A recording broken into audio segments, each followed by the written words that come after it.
Here's how to remove the rearview mirror on a 95 Chevy truck. 88 to 98 should be the same way. So you pull this thing off, it just pressure fits on. Whoops. All right, that worked. So we can pop that back on. This is supposed to pop out. And then pull this foam thing out of here.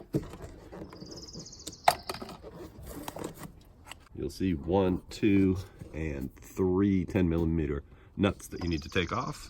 And there is a cord here that we need to disconnect that runs the motor.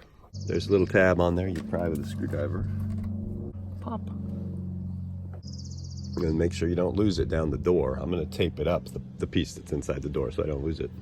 And remove the nuts. Now the top one is a straight shot, but for the bottom one you're gonna need to use a knuckle to get at it, because they're kind of in there crooked, unless you want to take the whole door panel off.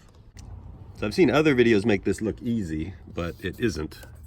Those are really tightly in there, and I didn't have sockets that were good enough to get around that corner, but I have been able to get in there with a flat wrench and kind of work it. Especially this one in the back is tricky to get to, but it is possible. And it is sharp in there too, so protect your hands. And with all 3 of those removed, just pop it off. Crunch. There we go. So the kit I bought from 1A Auto comes with a rubber gasket. You need to run the wire through the rubber gasket, but the hole doesn't line up with the hole in the door, so I'm gonna have to cut a hole in it. Other than that, it feels like pretty good quality. And then just feed it through, like this way. And then put the bolts through the holes.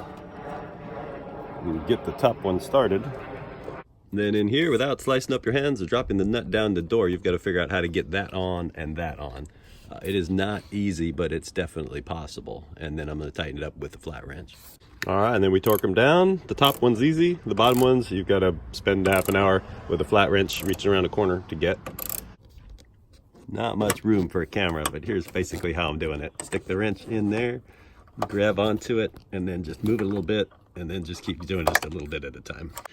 Then we plug in the electricity. So we plug it in, and then we see if she works.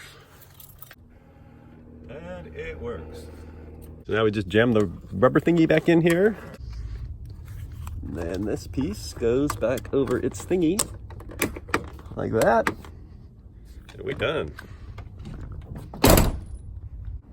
And I went ahead and bought a set of 2 because the one on the other side's falling apart as well, although it still works. It was $69 with free shipping from 1A Auto. Not sure if you can find a better deal or not, but I like the quality and it installed right, so I'm happy with it.